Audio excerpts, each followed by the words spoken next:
పోయింది గోదావరి తాను తెప్పున్న ఎగిసింది Godavari. Hi, hello, నమస్తే అండి. ఎలా ఉన్నారు మీరు?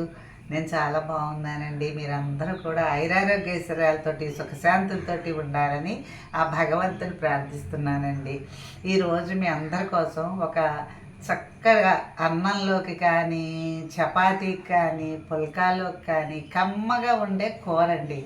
ఆ కూర చాలా బాగుంటుంది. పిల్లలకు కూడా మనం ప్లేట్లో వేసిస్తే చక్కగా డైరెక్ట్గా తినేయచ్చు, అంత బాగుంటుంది అన్నమాట. ఆ కూర ఏంటంటేనండి, కొబ్బరి అండి. ఈ క్యారెట్,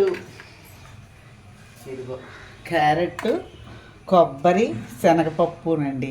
ఈ మూడు వేసి చక్కగా పచ్చిమిరపకాయలు, అల్లం ముక్కలు, కరివేపాకు ఇవన్నీ వేసి చక్కగా పోపు పెట్టి మీకు ఊరికినే ప్లేట్లో బౌల్లో వేసిస్తే చెంచాతోటి కూడా చక్కగా తినేస్తారు. ఇదిగోనండి ఉప్పు, పసుపు, ఇదిగో పప్పు, శనగపప్పు, అల్లం, పచ్చిమిరపకాయ, కరివేపాకు ఇవినండి. తర్వాత పోపు పెట్టడానికి పోపు వేసేటప్పుడు ఏం వేస్తున్నాను అనేది మీకు చూపెడతాను. రెండు వీడియోలోకి వెళ్దాం. ఇదిగోనండి స్టవ్ అంటించుకుందాం. ముందర స్టవ్ వెలిగించుకుని కొద్దిగా నీళ్లు పోసుకునండి. ఎక్కువ పోయకూడదు, ఎందుకంటే ఇందులో ఉన్న నీళ్లు వడపోయటానికి ప్రయత్నించకండి. చాలా చాలా ప్రోటీన్స్ ఉంటాయి. ఇదిగో శనగపప్పు ఒక పావు గంట, లేకపోతే పెందరాడేను ఆఫీసులకు వెళ్ళేవాళ్ళు ఏ రాత్రి వేళ 4 బద్దలు నానబెట్టుకోండి. ఇది కడిగేసి ఉంచాను. ఇదిగో నానబెట్టి కడిగేసాను. ఇదిగో ఇలాగా ఏమవుతుందంటే ఇది 2 పొంగులు వస్తుందండి. ఇది ఎందుకు వేస్తున్నానంటే చాలా కమ్మగా ఉంటుందండి. ఇదే ప్లేస్లో మీరు ఈ శనగపప్పు ప్లేస్లోను కందిపప్పు వేసుకోవచ్చు, పెసరపప్పు కూడా వేసుకోవచ్చు. ఇవి 2 పొంగులు వచ్చాక అప్పుడు మళ్ళీ దీన్ని ఒక పొంగు వచ్చేలాగా చేద్దాం. ఏది పేస్ట్లా చేసుకోకూడదు. చక్కగా పొలపొల్లాడుతూ చాలా బాగా వస్తుంది కూర. జాగ్రత్తగా వీడియో అంతా చక్కగా చూడండి, స్కిప్ చేయకుండా. మీకు చక్కటి అన్నాదరు, టిఫిన్ ఆధారు అన్నిటికీ పనికొస్తుందండి ఈ కూర. అందుకని ఇదిగో ఇది 2 పొంగులు పొంగాక కొంచెం మొక్క బదులుగా ఉడికాక ఈ ముక్కలు వేస్తాను. అప్పుడు 2 కలిసి ఉడికాక నీళ్లు మటుకు ఎక్కువ వద్దు, ఆ నీళ్లు వేస్ట్ చేయొద్దు. తక్కువే పోసుకొని చేసుకుందరు. కానీ మళ్ళీ ఉడికాక నేను చూపెడతాను. ఇదిగోనండి ఇప్పుడు శనగపప్పు ఎంతవరకు ఉడికింది అనేది మనం చూద్దాం. శనగపప్పు మెత్తగా ఉడకక్కర్లేదండి. ఇదిగో మనం నానబెట్టాం కదా, మొక్క బదునుగా అలా ఉడికితే చాలు. ఈ ఉడికిన దాంట్లో ఇప్పుడు ఏం చేయాలంటే క్యారెట్ ముక్కలు వేసేసుకోవాలండి. మొట్టమొదట వేస్తే ఇవి చిమిడిపోయి అది అలా ఉండిపోతుందని కొంచెం ఇది శుభ్రంగా కడిగి తరిగి పెట్టుకుని నీట్గాను. కొందరు టైం లేని వాళ్ళు ఇప్పుడు పొద్దున్నే ఆఫీసులకు వెళ్ళేవాళ్ళు రాత్రిళ్ళే తరుక్కుని కడిగి ఫ్రిడ్జ్లో పెట్టుకుంటున్నారు. మీరు అలా పెట్టుకున్నా పర్వాలేదండి. ఇదిగో ఇప్పుడు ఏం చేయాలంటే ఇలాగ ఉడికేదాని మీద మనం ఇప్పుడే పసుపు, ఉప్పు వేసేయాలి. తర్వాత ఉడికిపోయాక మనకి పట్టదండి. కూర ఒక పక్క పడుతుంది, ఉప్పు ఒక పక్కన పట్టదు. అందుకని ఇప్పుడే వేసేసుకోవాలి. దీనికి సరిపడా ఉప్పు, పసుపు వేసేద్దాం. నీళ్ళు కూడా చూసారా సమానంగా మగ్గుతాయి అన్నమాట. ఎందుకని సారి చెప్తున్నానంటే ఈ పప్పులో నీళ్ళు, ఈ క్యారెట్ ముక్కల్లో నీళ్ళు చక్కగా బలమైనవండి. అందుకని కూరలు వార్చే నీళ్ళు పారిపోయొద్దని చెబుతున్నారు డాక్టర్లు. అందుకే మీకు అలా చెబుతున్నాను. ఇదిగో చూసారా, ఈసారి మళ్ళీది ఎన్నో నీళ్ళు లేవు చూసారా, మొట్టమొదటి పోసిందే. ఈ నీళ్ళకే మీకు ఈ క్యారెట్ కూడా, శనగపప్పు, క్యారెట్ మెత్తగా అయిపోతాయి. ఇది అయ్యాక నేను మళ్ళీ మీకు పోపది పెట్టి ఏం చేస్తాను ఏంటి అనేది మీకు చూపెడతాను. పప్పు పరిస్థితి ఎలా ఉందో మొక్కల పరిస్థితి చూద్దాం. అదిగోనండి కరెక్ట్గా నీళ్ళు చూసారా, సమానంగా అలా సరిపోవాలి. వార్చకూడదు. వారిస్తే దీంట్లో మంచి విటమిన్స్ ఉంటాయి, పోతాయి. అందుకనే ఎక్కువ నీళ్లు పోయకండి అని ముందరే చెప్పాను.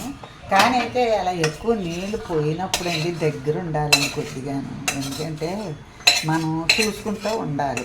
ఇలాంటివి ఏంటంటే పాడైపోతాయి. కూర కమ్మదనమైన కూర కదండి ఇది. ఈ కూర మీరు చపాతీ చేసుకు తింటుంటే బ్రహ్మాండంగా ఉంటుందండి. పుల్కా చేసుకుంటే చాలా బాగుంటుంది.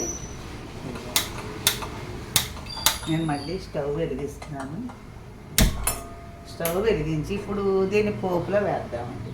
పోపులో వేయటానికి ఇదిగో ఎప్పుడునండి పోపు వేయించేటప్పుడు కూడా టిప్స్ ఉంటాయండి. పోపే కదా తాలింపే కదా అనే మాట అనుకోకండి. ఎప్పుడు నూనె చక్కగా కాగాలి. నూనె కాగితేనే కానీ బాగోదు. అందుకని నూనె కాగాలి. ఇది నూనె కాగాక వెయ్యటం ఏంటి చక్క టపటపలు ఆడాలండి పోపు. అప్పుడే పోపుతోటి పులుసు అవనివ్వండి, కూర అవనివ్వండి, ఏది అవనివ్వండి, పచ్చి పులుసులైనా ఇంకా అన్ని రకాలు కూడా చక్కగా పోపు నూనె బాగా కాగిన వెంటనే వేస్తే గుమ్మగుమ్మలు ఆడుతుంది. ఇదో పెద్ద టిప్ అండి మన వంటకి. ఇదిగో ముందర మిరపకాయలు ఏమండి, అది ఆవాలు, ఇదిగో మినప్పప్పు, జీలకర్ర, ఇవేనండి పోపులు. కొద్దిగా ఇంగువ బాగుంటుంది. చక్కగా అది ఆ మాత్రం ఇంగువ అలా వేయండి చాలు. ఇంగువ వేసి ఇప్పుడు ఇది వేగుతుంటేను మనం ఏం చేయాలంటే పోపులో ఎంత మిరపకాయ నల్లగా అయ్యే వరకు వేయించుకోవాలి. మిరపకాయ తెల్లగా ఉంటే అది పోపు వేగనట్టే లెక్క. అందుకని ఇప్పుడు శనగపప్పు వేయలేదండి దీంట్లో. శనగపప్పు ఎందుకు వేయలేదంటే శనగపప్పు కూర కాబట్టి శనగపప్పు వేయ పని లేదు. ఇప్పుడు కొద్దిగా వేగాలి. ఇది చూపెడతానండి. జాగ్రత్తగా చూడండి. కూరలు ఏంటి, పులుసులు ఏంటి, స్వీట్లు ఏంటి, హాట్లు ఏంటి, కాన్సన్ట్రేషన్గా చూస్తే వెంటనే బ్రెయిన్కి పట్టేస్తుందండి. ఎవరైనా ఏదైనా చెబితే కొందరికి పాపం ఒక్కసారి చెప్పినా అర్థం కాదండి. రాని వాళ్ళు కొద్దిగాను మరీ కొంచెం మళ్ళీ ఒక్కసారి చూడండి. అదిగో పోపు ఆవాలు పట్టపట్లాడుతుంది అని చేత ఇప్పుడు ఇది అల్లం ముక్కలు కొద్దిగా, ఇదిగో పచ్చిమిరపకాయలు కూడా పోపు వేయితే బాగుంటాయి. ఇదిగో కరివేపాకు చక్కగా కడిగి పెట్టుకున్నాం. ఈ కరివేపాకుతోటే గుమ్మగుమ్మలు బాగుంటాయి. ఇదిగో కరివేపాకు వేసేసాక వీటిని జాగ్రత్తగా ఇదిగో సన్నగా వేయించుకుంటూ ఇప్పుడు ఏం చేయాలంటే మనం కూర పెట్టుకున్నాం కదండి, ఇది కూడా పచ్చివాసన పోయేలాగా చక్కగా ఒక్కసారి పోపులో వేసేసుకోవాలి. ఇది కూడా వేగుతుంటే ఎంత బాగుంటుందోనండి. కొబ్బరి వేగుతుంటే చాలా మంచి స్మెల్ వస్తుంది. ఇది చాలా సులువండి. మీరు ప్రాసెస్ ఎక్కువ అని అనుకోకండి. ప్రాసెస్ ఎక్కువ కూడా సులువుగా చేసుకునే పద్ధతులు నేను చెబుతాను. ఎందుకంటే మా ఇంట్లో కూడా నాకు వంటలు చాలా బాగా చేస్తుంది, దీనికి అన్ని వంటలు వచ్చాను మేము వాళ్ళందరూ చక్కగా చెప్పుకుంటారండి. వీళ్ళందరూ నేర్చుకుని ఇప్పుడు ఎక్కడికైనా వెళ్ళినప్పుడు కూడా ఇది ఎలా చేయాలి అని అడుగుతూ ఉంటారు. అలాగే వాళ్ళకు కూడా చెబుతూ ఉంటానండి. అలా చేసాను పిన్ని, చాలా బాగా వచ్చింది నువ్వు చెప్తున్నట్టని మళ్ళీ చెబుతూ ఉంటారండి. జాగ్రత్త చేసుకోండి. మీరందరూ కూడా చక్కగా అలా చేసుకు తింటుంటే సరదాగా ఉంటుందన్నమాట. ఇప్పుడు ఇది వేగిపోయింది కదండి, ఈ ముక్కలు దీంట్లో వేసేయటమే. ఇదిగో నీళ్ళు మట్టుకు తక్కువ పోసుకోండి. ఆ నీళ్ళు మనం వార్చక్కర్లేదు, దాంట్లో ఎవాపరేట్ అయిపోతాయి చక్కగా. ఇదిగో ఈ కూరని మనం పుల్కాలోకి కానీ మీరు పొద్దున్నే వండినా రాత్రికి కూడా చక్కగా మూతెట్టుకుంటే ఏ చపాతీ చేసుకున్నా వర్షం కురుస్తుంటే వేడివేడి చపాతీ చేసుకుని అందులో తింటుంటే ఎంత బాగుంటుందోనండి.